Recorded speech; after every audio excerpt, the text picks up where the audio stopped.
लोग हाल ही में हुए इजरायली हमलों के विरोध में इजरायली झंडे जला रहे हैं।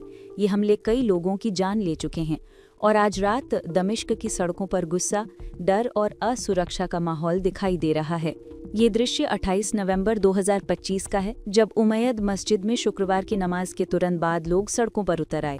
बेट जिन शहर के पास इजरायल द्वारा किए गए हवाई हमलों और ज़मीनी कार्रवाई के बाद लोग जवाब की मांग कर रहे थे। सोशल मीडिया पर सामने आए वीडियो में लोग जलते हुए इजरायली झंडों के चारों ओर खड़े दिखाई दे रहे हैं, जबकि सुरक्षा बल स्थिति पर नजर बनाए हुए हैं। होम्स में भी इसी तरह के प्रदर्शन देखे गए। राज्य मीडिया इसे राष्ट्रीय एकता के तौर पर पेश कर रहा है। सीरिया की रिपोर्टों के अनुसार 27 से 28 नवंबर की रात इजरायली सेना ने बेट जिन में ज़मीनी सैनिकों, हेलीकॉप्टर और ड्रोन हमलों के साथ ऑपरेशन किया। इसके परिणाम स्वरूप 13 लोग मारे गए, जिनमें बच्चे भी शामिल हैं। 25 घायल, जिनमें अधिकांश को आवासीय इलाकों में शेलिंग लगी। कई परिवार अपने घर छोड़कर भागे। स्थानीय लोगों और इजरायली सैनिकों के बीच गोलियों की आवाज़ें भी सुनी गई। इजरायल ने इसे आत्मरक्षा बताया। इस हमले में 6 इजरायली सैनिक घायल हुए। सीरिया के विदेश मंत्री ने इसे आपराधिक आक्रमण करार दिया, जो देश की नाजुक स्थिति को अस्थिर करने के लिए किया गया। 2025 में ये पहली घटना नहीं थी।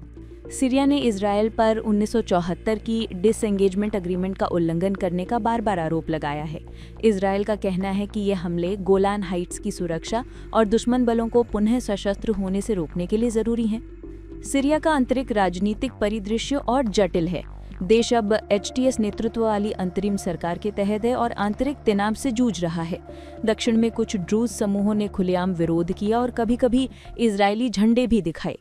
दमिश्क के हालात ये दर्शाते हैं कि जनता में व्यापक निराशा और संघर्ष की आशंका है। ये प्रदर्शन उस समय हो रहे हैं जब सीरिया अपनी अर्थव्यवस्था और ढांचागत पुनर्निर्माण की प्रयास कर रहा है। क्षेत्रीय प्रतिक्रिया भी सामने आई है। ईरान ने हमले की तुरंत निंदा की। अरब खाड़ी देशों ने कहा कि ये क्षेत्रीय स्थिरता के लिए खतरा है। अमेरिका और यूरोपीय संघ ने संयम बरतने की अपील की। संयुक्त राष्ट्र ने 1974 की सहमति बनाए रखने पर जोर दिया। 28 नवंबर की हिंसा के बाद अभी बड़े संघर्ष नहीं हुए, लेकिन सीमा पर तनाव अभी भी बरकरार है। कई सीरियाई लोगों के लिए इजरायली झंडा जलाना सिर्फ प्रतीक नहीं, बल्कि ये प्रतिरोध और एकता का संदेश भी है। Subscribe to One India and never miss an update. Download the One India app now.